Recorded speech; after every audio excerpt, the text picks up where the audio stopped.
అయా వాక్యం చెబుతుండగా నీ కృపలో జ్ఞాపకం చేసుకొని ప్రభా నేను వేడుకొంచున్నాను తండ్రి.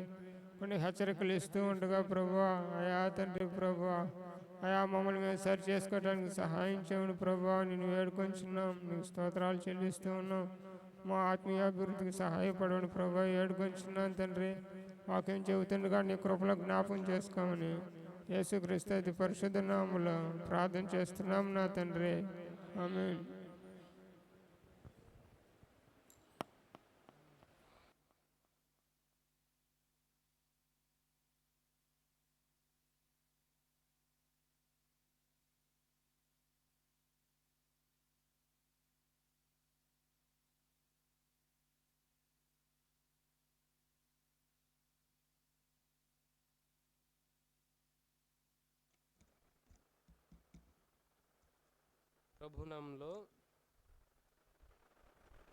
ప్రభునామంలో చేరువచ్చిన మీ అందరికీ నా హృదయపూర్వక వందనాలు తెలియపరుస్తున్నాను.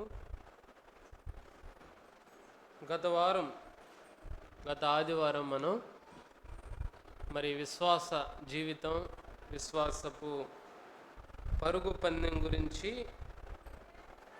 మనం మాట్లాడుకున్నాం. అవునా? మా గుర్తుందా? ఈ పరుగు పందెంలో అది మామూలు ఫిజికల్ రన్నింగ్ కాదు. ఈ ఆత్మీయమైనటువంటి ఈ పరుగు పందెంలో మనం ఆ రన్నింగ్ రేస్లో మనం ఉండాలంటే ఆ పరలోక రాజ్యాన్ని, మన గమ్యస్థానం ఏంటి? పరలోక రాజ్యం. ఆ యొక్క పరలోక రాజ్యం అనేటటువంటి గమ్యస్థానం చేరాలనంటే చాలా కష్టాలు, చాలా ఓపిక, ఇవన్నీ అవసరం. అయితే చాలామంది ఈ యొక్క పరుగు పందెంకి రెడీ అయ్యి పరుగు పందెంలోనికి వచ్చి మధ్యలో డ్రాప్ అయిపోయిన వాళ్ళు చాలామంది ఉన్నారు. మధ్యలో మేము చేయలేం, ఈ పరుగు పందెం కష్టం అని చెప్పి వెళ్ళిపోయిన వాళ్ళు చాలామంది ఉన్నారు. వాళ్ళకి హెచ్చరికగా ఉన్నటువంటి ఈ పరుగు పందెంలో ఉన్నటువంటి వాళ్లకు మరి పౌలు ఆయన రాస్తూ ఆయన ఒక 3 విషయాలు చెప్పాడు.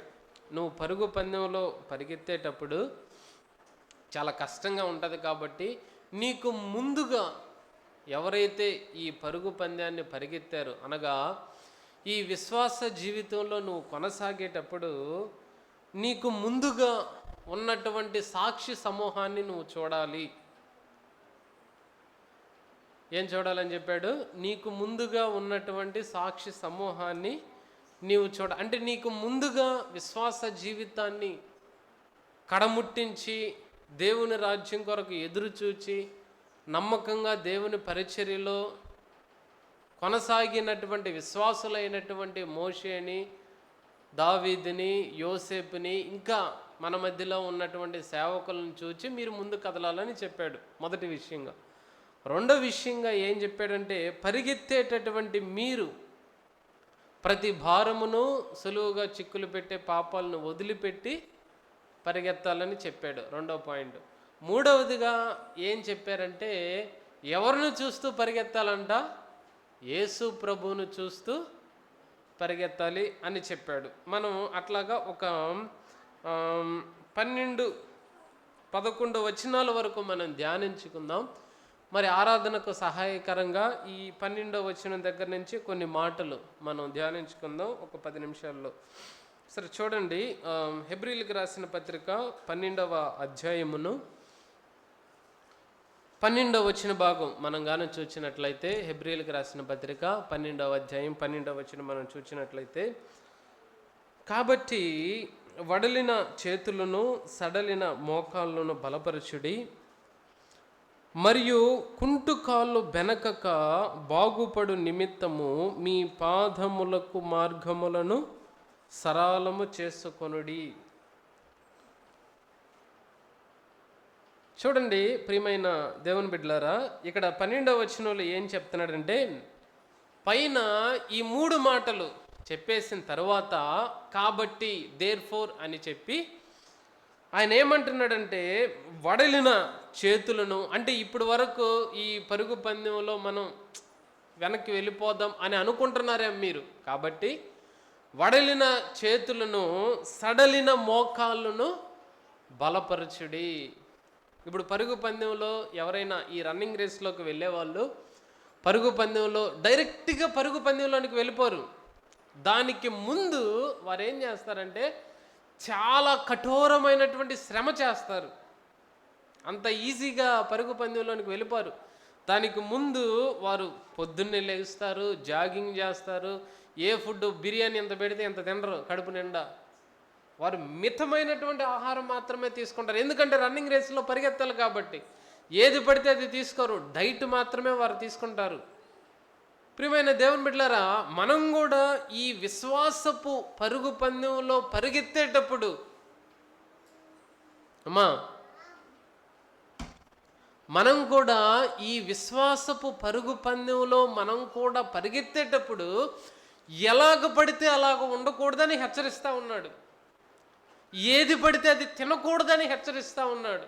ఎలాగ పడితే ఎలాగ ఉండకూడదంటే చూడండి 13వ వచనంలో, మరియు కుంటి కాళ్ళు బెనకకయు. కుంటి కాళ్ళు బెనకకయు అంటే ఈ ఈ ఈ యొక్క పరుగు పందెంలో పరిగెత్తే వాళ్ళు ఏమండి, కుంటి కాళ్ళు సరిగ్గా లేని వాళ్ళు ఎవరైనా ఉన్నారనుకో, వారు ఈ యొక్క పరుగు పందెంలో, నేను ఫిజికల్ గురించి చెప్తున్నాను, ఈ పరుగు పందెంలో వాళ్ళు పరిగెత్తలేరు. కాబట్టి వారికి ఏం చేయాలంటే, మనము ఈ కుంటి కాళ్ళు ఉన్న వాళ్ళకి ఏం చేయాలంటే మనం కొన్ని వసతులు, కొన్ని సదుపాయాలు కల్పించాలి. ట్రైసైకిల్స్, అర్థమవుతుందా? ప్రియమైన దేవుని బిడ్డలారా, ఈ యొక్క ఫిజికల్ కుంటితనం ఉన్న వాళ్ళకి మనం ఏ విధంగా అయితే ట్రైసైకిల్స్, ఈ సదుపాయాలు, ఈ వసతులు మనం కల్పిస్తూ ఉంటామో, ఇక్కడ ఏం చెప్తున్నాడంటే ఆత్మీయమైనటువంటి కుంటితనం గురించి చెప్తా ఉన్నాడు. ఇక్కడ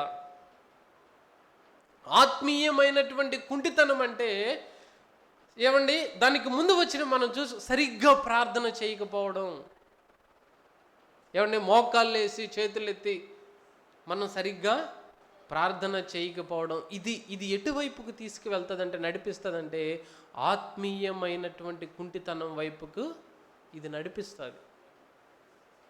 క్రమమైనటువంటి ఒంటరి ప్రార్థన, ఏమండి క్రమమైనటువంటి వాక్య ధ్యానము మనకు కానీ లేకపోతే మనం కుంటి వాళ్ళలాగా అయిపోతామంట. ఆత్మీయమైనటువంటి కుంటితనం వచ్చేస్తుంది. ఏ విధంగా అయితే కుంటి వాళ్ళు ఈ యొక్క పరుగు పందెంలో పరిగెత్తలేరు, అదేవిధంగా ప్రియమైన దేవుని బిడ్డలారా, ఆత్మీయమైనటువంటి కుంటితనం ఉన్నవాళ్ళు ఈ యొక్క రన్నింగ్ రేస్లో పరిగెత్తలేరు. కాబట్టి మీరేం చేయాలంటే, ఏం చేయాలా? వడలిన చేతులను సడలిన మోకాళ్ళను మీరు బలపరచాలి. 14వ వచనంలో ఇంకా ఆయన హెచ్చరిస్తూ ఉన్నాడు. ఏమని హెచ్చరిస్తున్నాడంటే, అందరితో సమాధానమును పరిశుద్ధతయు కలిగి ఉండుటకు ప్రయత్నించుడి, పరిశుద్ధత లేకుండా ఎవడునూ ప్రభువుని చూడడు. పరిశుద్ధత గురించి, నువ్వు పరలోక రాజ్యం, ఈ యొక్క పరలోక రాజ్యానికి, ఈ గమ్య స్థానానికి నువ్వు పరిగెత్తి ఈ పరుగు పందెంలో నువ్వు అలసిపోకుండా, ఏమండి ఆ పరలోక రాజ్యం అనేటటువంటి గమ్య స్థానానికి నువ్వు వెళ్ళాలనంటే దానికి ఉండాల్సినటువంటి ఒక ప్రాముఖ్యమైనటువంటి లక్షణాన్ని చెప్తా ఉన్నాడు. అదేంటంటే పరిశుద్ధత. ఏమండి నువ్వు ఇండియా దేశస్థుడు అని చెప్పుకోవడానికి నీ దగ్గర ఏముంటుంది? పౌరసత్వం ఉంటుంది. నువ్వు ఎలక్షన్ బూత్లోకి వెళ్ళి ఓటేయడానికి నువ్వు ఎంటర్ కావాలంటే లోపలికి నువ్వేం చూపించాలి? ఓటర్ కార్డు చూపించాలి. అదేవిధంగా నువ్వు పరలోక రాజ్యము, నీ గమ్యస్థానమైనటువంటి పరలోక రాజ్యంలోనికి నువ్వు వెళ్ళాలి అని అంటే నీకు ఉండవలసినటువంటి ప్రాముఖ్యమైనటువంటి ఒక లక్షణం ఏంటంటే పరిశుద్ధత, హోలీనెస్. కళ్ళల్లో పరిశుద్ధత ఉండాలి, నీ మాటల్లో పరిశుద్ధత ఉండాలి. ఏమండి, సరసోక్తులు లేనటువంటి మాటలు నీ దగ్గర నుంచి ఉండాలి.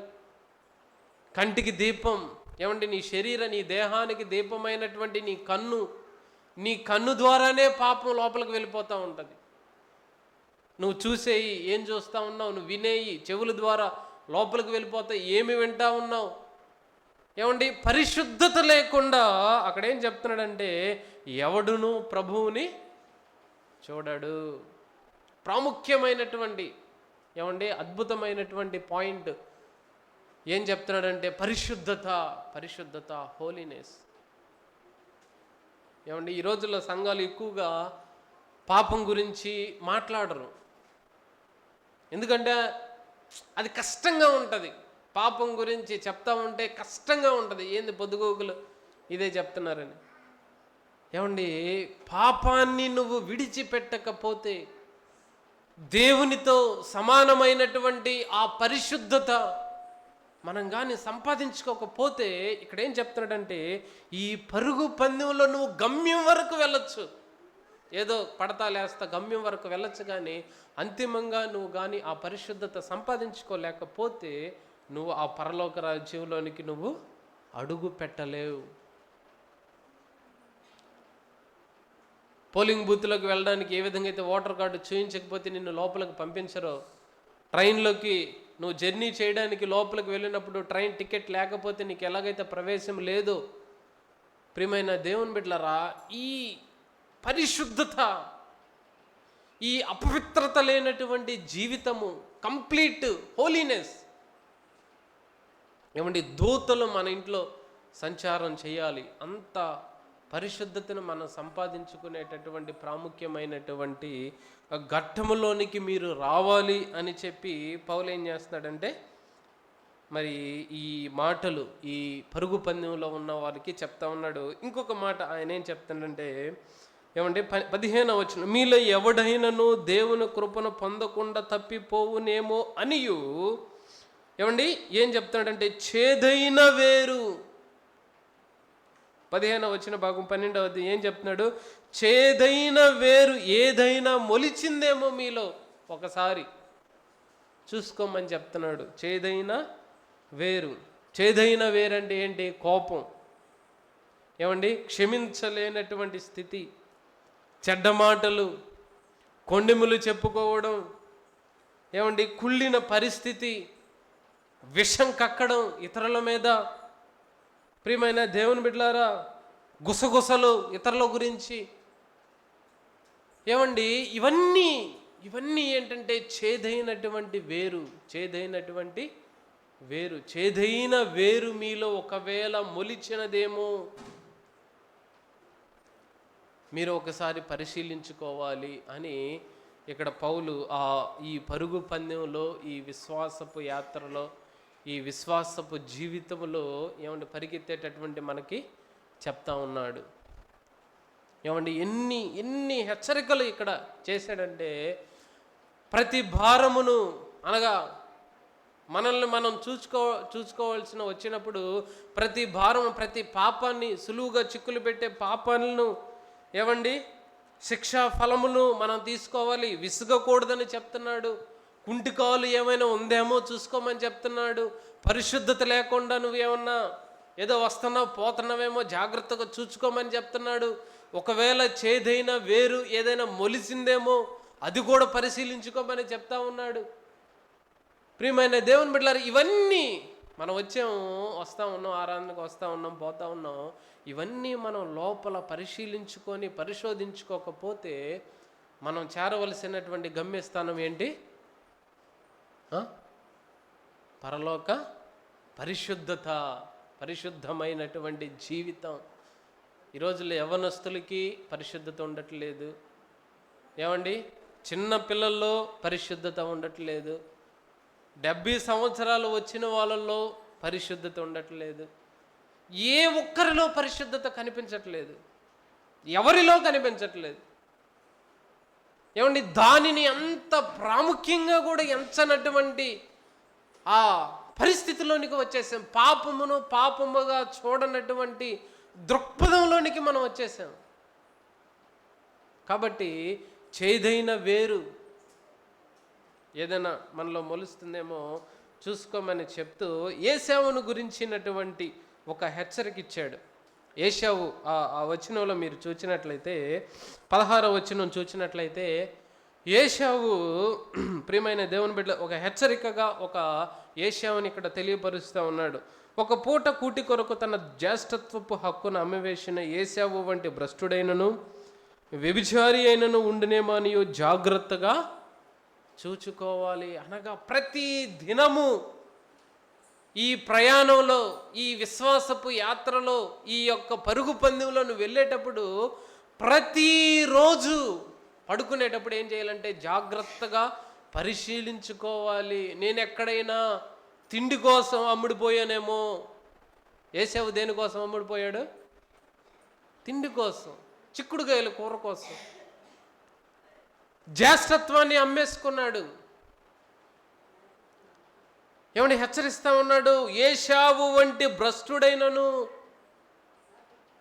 ఒకవేళ మీలో వ్యభిచారి అయినను, భ్రష్టుడైనను, వ్యభిచారి అయినను ఏమండి ఎవరైనా ఉన్నారేమోనని ఒకసారి నువ్వు పరిశీలించుకో, జాగ్రత్తగా చూచుకోండి. ప్రతిరోజు వచ్చి వెళ్ళిపోతే కుదరదు, హెచ్చరికలు తీసుకోవాలి జాగ్రత్తగా.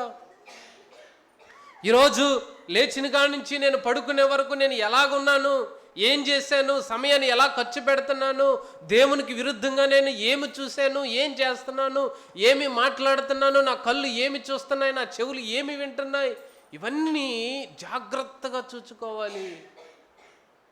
ఒక్క పూట కూటి కొరకు ఏమండి తన జ్యేష్ఠత్వాన్ని, పరలోక రాజ్యాన్ని అమ్మివేసుకున్నటువంటి ఏమండి ఏశావు లాంటి భ్రష్టుడు ఎవరైనా ఉన్నారేమో మీలో, జాగ్రత్తగా చూచుకొనండి. తర్వాత అతడు పశ్చాత్తాపడి మారు మనస్సు పొందగోరిని ఎడల ఏమండి అవకాశము దొరకక, మారు మనస్సు అవకాశము దొరకక విసర్జింపబడినని మీరు ఎరుగుదురు. తర్వాత ఏశావు పశ్చాత్తాపడడానికి అవకాశము తనకి దొరకలేదంట. మారు మనసు పొందేటటువంటి అవకాశము తనకి దొరకలేదు. యెషయా గ్రంథంలో రాయబడి ఉంటుంది, యెహోవా దొరుకు కాలముననే మీరు ఆయనను వెంబడించుడి, వెతకండి. ఏమండి ఆయన దొరుకు కాలమునే మనం ఆయన్ని వెంబడించాలి. ప్రియమైన దేవుని బిడ్డలారా, చూడండి ఎంత అద్భుతమైనటువంటి సంఘానికి అవసరమైనటువంటి హెచ్చరికలు ఇస్తూ 18వ వచనం దగ్గర నుంచి మీరు 27వ వచనం దగ్గర దాకా మీరు చూసినట్లయితే ఏమండి 3 కొండల గురించి ఇక్కడ చెప్తా ఉన్నాడు. 3 కొండల గురించి 18వ వచనం చూసినట్లయితే ఏమండి సృజించి తెలుసుకొనదగినట్టు మండుచున్నట్టు కొండకును, అగ్నికును, కారు మేఘమునకును, గాఢాంధకారమునకును, తుఫానుకును ఏమండి బూర ధ్వనికిని, మాటల ధ్వనికిని మీరు వచ్చి ఉండలేదు. ఇక్కడ ఇది ఏం చెప్తున్నాడంటే ఆయన సీనాయి కొండ గురించి చెప్తా ఉన్నాడు. ఇక్కడ మోషే ఏ విధంగా అయితే 40 రాత్రులు 40 పగళ్ళు వెళ్ళి ఏమండి 10 ఆజ్ఞలు తీసుకొచ్చాడు, ఆ కొండ గురించి చెప్తున్నాడు ఇక్కడ, సీనాయి కొండ గురించి. ఆ సీనాయి కొండ నుంచి మనకేం వచ్చినాయి అంటే 10 ఆజ్ఞలు వచ్చినాయి. ఏమండి తర్వాత 22వ వచనం చూసినట్లయితే ఇప్పుడైతే ఆ సీనాయి కొండలో 10 ఆజ్ఞలు వచ్చినాయి, అవి వెళ్ళిపోయినాయి. ఏమండి 22వ వచనం మీరు చూసినట్లయితే ఇప్పుడైతే సియోనను కొండకును, జీవము గల దేవుని పట్టణమునకును, అనగా పరలోక యెరూషలేమునకును, వేవేల కొలది దేవదూతల యొద్దకును. 2వ కొండ గురించి ఏం చెప్తున్నాడంటే ఏమండి మొదటి కొండ అది సీనాయి కొండ. మోషే అక్కడ ఆజ్ఞలు ఇచ్చాడు. ఏమండి మరలా వారు అది గతించిపోయింది, ఆ సీనాయి కొండ గతించిపోయింది, మరలా వారు పాపంలోనికి వెళ్ళిపోయారు, అయిపోయింది. కానీ ఇప్పుడైతే మీరు ఏ కొండకు వచ్చారు? సియోను కొండ, పరలోకపు కొండ గురించి ఇక్కడ చెప్తా ఉన్నాడు. ఏమండి సీనాయి కొండ ఎక్కడుంది? అది యెరూషలేములో ఉంది. ఇప్పుడు ఇరాన్కి యెరూషలేముకి యుద్ధం జరుగుతూ ఉంది. కాలక్రమేణా కొండలు గతించిపోతున్న యుద్ధాల్లో ఏమంటే డెవలప్మెంట్ కొరకు కొండలు తీసేసి బిల్డింగ్స్ కడతా ఉన్నారు. సేనాయి కొండ అంతరించిపోయింది. కానీ ఇప్పుడు మీరు దేనికి వచ్చారంటే సియోను కొండలోనికి వచ్చారు. సియోను కొండ అంటే పరలోకపు కొండ, పరలోకపు రాజ్యము. దీనిని ఎవరు కూడా నాశనం చేయలేరు. ఇక్కడ బాంబులేసి పేల్చడానికి ఏ మిసైల్ కూడా అక్కడికి ప్రవేశించలేదు. ఇది పరలోకపు కొండకు వచ్చారు మీరు, ప్రియమైన దేవుని బిడ్డలారా. తర్వాత ఇంకో కొండ గురించి కూడా చెప్తున్నాడు ఆయన. అదేంటంటే ఏమండి 24 వచనం చూడండి. క్రొత్త నిబంధనకు మధ్యవర్తినైన యేసు యొద్దకును హేబేలు కంటే మరి శ్రేష్టముగా పలుకు ప్రోక్షణ రక్తమునకును మీరు వచ్చి ఉన్నారు. ఇదేం కొండ అంటే ఇది గొల్గతా కొండ. ఏ కొండకు వచ్చారమ్మా మీరు? ఏమండి ఏ కొండకు వచ్చారు? గొల్గతా కొండ. ఆ గొల్గతా కొండలోకి వచ్చినట్లయితే మీకేం దొరికిద్దంటే అక్కడ రక్షణ దొరుకుతుంది. గొల్గతా కొండలో మీకేమి దొరుకుతుంది అంటే అక్కడ పాప విమోచన దొరుకుతుంది. గొల్గతా కొండలో మీకేం దొరికిద్దంటే అక్కడ శాంతి, అక్కడ సమాధానం దొరుకుతుంది. ఏ కొండకు వచ్చాం మనం అంతా? ఇప్పుడు గొల్గతా కొండకు వచ్చారు. గొల్గతా కొండ ఏమండి ఆ యొక్క రక్త ప్రోక్షణం ప్రభు అయినటువంటి యేసువారు మన కొరకు తన రక్తాన్ని చిందించినటువంటి ఆ కొండ యొద్దకి, ఆ పరలోక ఏమండి మార్గానికి, పట్టణానికి మార్గమైనటువంటి ఆ గొల్గతా కొండ యొద్దకు మీరు వచ్చినట్లయితే మీ పాపాలకి ఏం దొరుకుతుంది? అక్కడ విమోచన దొరుకుతుంది. ఏమండి ఎవరు నాశనము చేయలేనటువంటి, తరచిపోనటువంటి, తరిగిపోనటువంటి పరలోక స్వాస్థ్యమైనటువంటి ఈ గొల్గతా కొండ దగ్గరికి ప్రతి ఒక్క విశ్వాసి, ప్రతి ఒక్క మానవుడు, ఏమండి ప్రతి ఒక్కరూ ఏం చేయాలంట? ఈ గొల్గతా కొండ యొద్దకి రావాలి. మన కొరకు కల్వరి సిలువలో ప్రాణం పెట్టి ఏమండి తన రక్తాన్ని మన కొరకు ధారధారలుగా ఏమండి చిందించినటువంటి ఆ గొల్గతా కొండ దగ్గరికి వచ్చినట్లయితే అక్కడ ఏం కనబడుతుంది అంటే బలియాగం కనబడుతుంది. క్రీస్తు మన కొరకు బలి అవ్వడం మనం అక్కడ చూస్తూ ఉంటాం. సర్వమాన పాపవాళ్ళ కొరకు, ఏమండి నీ కొరకు, నా కొరకు మనం చేసినటువంటి యాగము, మనం చేసినటువంటి పాపానికి ప్రాయశ్చిత్తంగా క్రీస్తు బలియాగము ఆ గొల్గతా కొండ మీద మనకు కనిపిస్తుంది. కాబట్టి ప్రతి ఒక్కరు ఏం చేయాలంటే గొల్గతా కొండ యొద్దకు రావాలని చెప్పి హెచ్చరికగా ఆయన ఏం చెప్తాడంటే 28వ వచనం చూడండి. అందువలన మనము నిశ్చలమైన రాజ్యమును పొంది దైవ కృప కలిగి ఉందుము. ఆ కృప కలిగి వినయభక్తులతో దేవునికి ప్రీతికరమైన సేవ చేయుదుము. ఏలయనగా మన దేవుడు దహించు అగ్ని అయి ఉన్నాడు. ఏం సేవ చేయాలంట? ప్రీతికరమైన, దేవునికి ఇష్టకరమైనటువంటి సేవ చెయ్యాలి. ప్రీతికరమైన సేవ అంటే ఏంటంటే అక్కడ ప్రీతికరమైనటువంటి వర్షిప్ చేయాలి. ప్రీతికరమైన ఆరాధన ప్రభువుకి మనం చెయ్యాలి. చేదైన వేరు తీసుకోకుండా ప్రీతికరమైనటువంటి సేవ నువ్వు చేయలేవు. ఏమండి చేదైన వేరు నువ్వు తీసివేయకుండా ప్రీతికరమైనటువంటి ఆరాధన నువ్వు చేయలేవు. నీ హృదయంలో పాపమును తీసివేయకుండా ఏమండి ప్రీతికరమైనటువంటి ఆరాధన నువ్వు ప్రభువుకి చేయలేవు. నీ హృదయంలో పరిశుద్ధత లేకుండా ప్రీతికరమైనటువంటి ఆరాధన నువ్వు ప్రభువుకి చేయలేవు. కుంటికాళ్ళు ఏమండి ప్రతి భారమును సులువుగా చిక్కులు పెట్టేటటువంటి పాపమును నువ్వు తీసివేసుకోకుండా నీ హృదయంలో నుండి ఏమండి నువ్వేం చేయలేవంటే ప్రీతికరమైనటువంటి సేవ, ఆరాధన నువ్వు చేయలేవు. ప్రియమైన దేవుని బిడ్డ, దేవుడు హెచ్చరిస్తూ ఉన్నాడు, పరిశోధించుకో నీ ఆరాధన ప్రభువుకి ప్రీతికరంగా ఉందా లేదో పరిశీలించుకో. దేవుడు ఈ చిన్న వాక్యాన్ని దీవించునుగాక. ప్రార్థన చేసుకుందాం. ప్రార్థన చేద్దాం.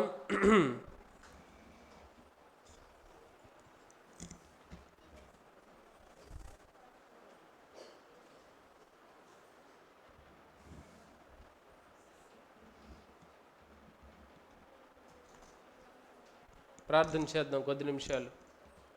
ప్రభువా, ప్రతి భారమును సులువుగా చిక్కులు పెట్టేటటువంటి ఆ పాపములను నేను తీసివేసుకోలేకపోతున్నాను. ఎనలేని ప్రేమ నాపైన చూపి నీ వారసునిగా చేసినావు.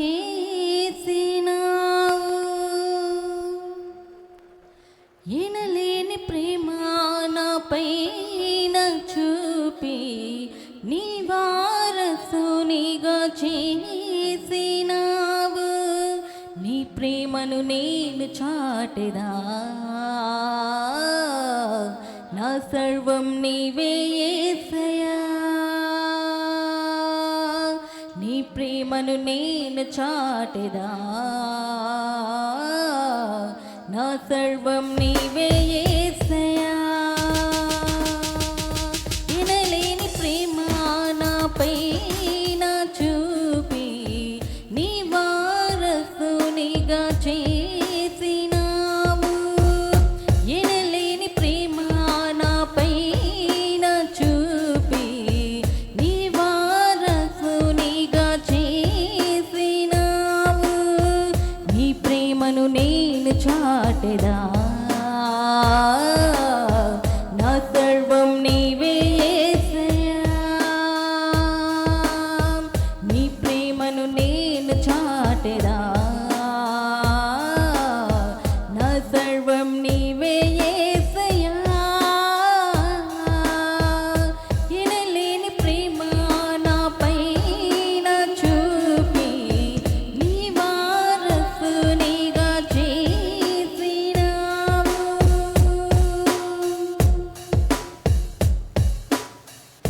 నా శిక్షకు ప్రతిగా ప్రాణము పెట్టిన దేవా, నీ సత్య మార్గములో నన్ను నడిపిన ప్రభువా, నా శిక్షకు ప్రతిగా ప్రాణము పెట్టిన దేవా, నీ సత్య మార్గములో నన్ను నడిపిన ప్రభువా, నీ కృప చేత రక్షించినావే. నీ దినము నీ తీర్చగలనా, నీ కృప చేత రక్షించినావే. నీ రుణము నీ తీర్చగలనా.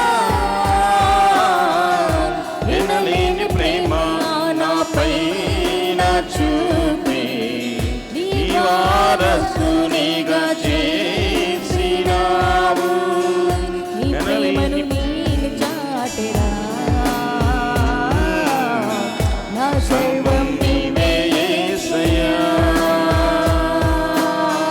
నీ ప్రేమను నేను చాటెదా,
మంచిది.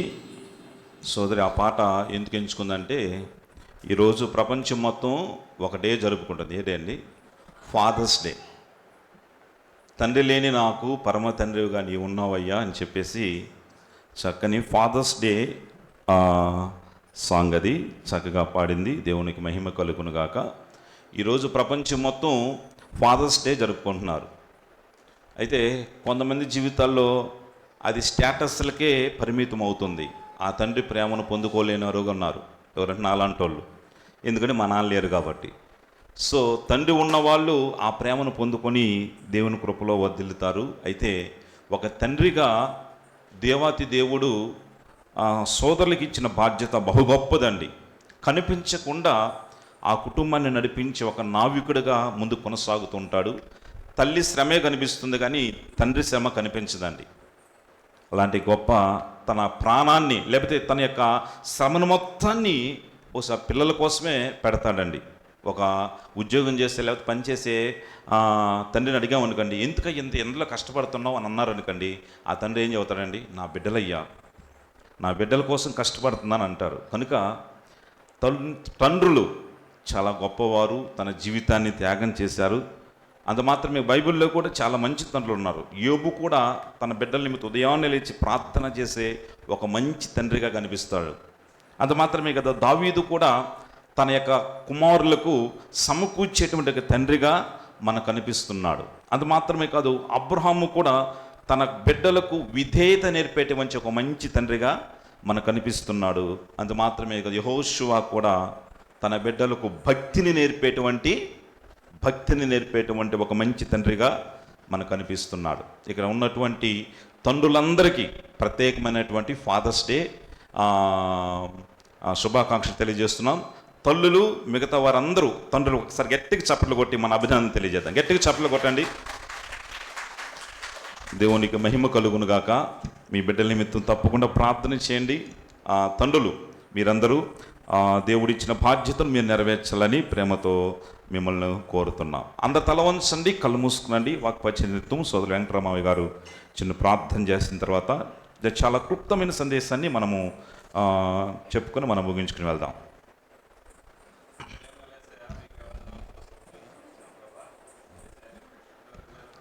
నర్సింగ్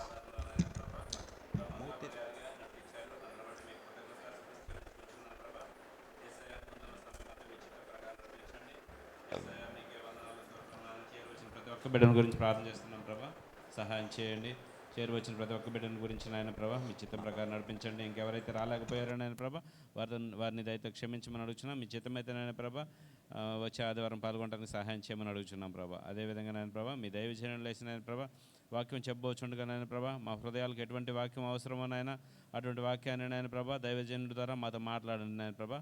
వాక్యాన్ని విని నాయన ప్రభా వాక్యానుసారంగా జీవించడానికి ఈ కడవరి దినాల్లో మాకు సహాయం చేయమని యేసయ్య మీరే మహిమ ఘనత ప్రభావాలు పొందమని యేసయ్య అతి పరిశుద్ధ నామమున అడిగి బతిలాడి పెట్టుకుంటున్నాం తండ్రి.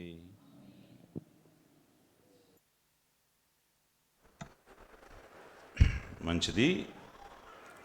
మీ అందరికీ మన రక్షకుడు మన ప్రాణ ప్రదాత అయిన యేసుక్రీస్తు వారి శ్రేష్ఠ నామలో వందనాలమ్మ. మీ అందరికి ప్రత్యేకమైన వందనాలు తెలియజేస్తున్నాం. దేవుడు మిమ్మల్ని నిండారుగా దీవించి బలపరచునుగాక. గత రాత్రి చాలా గంభీరమైనటువంటి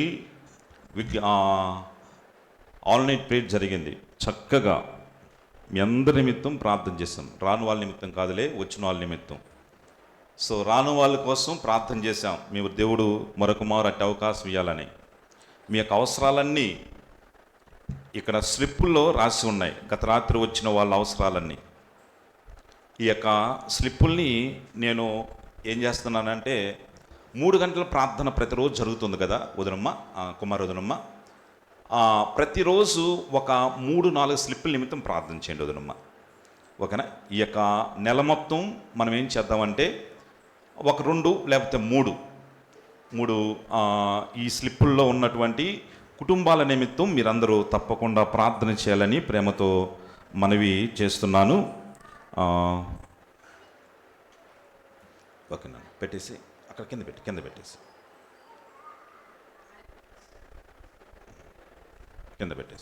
అందదా అందిద్దులే, కొంచెం దగ్గర జరుగు. ఓకే, మీ యొక్క కుటుంబ అవసరాలు ఈ నెల మొత్తం మన సంఘ ప్రార్థనలో ఉంటాయి కనుక ఈ యొక్క స్లిప్పుల్ని దయచేసి 3 గంటల ప్రార్థనకు వచ్చే సోదరులు తీసుకుని ఇట్రా నిశ్చిట్రా నాన్న తల్లి.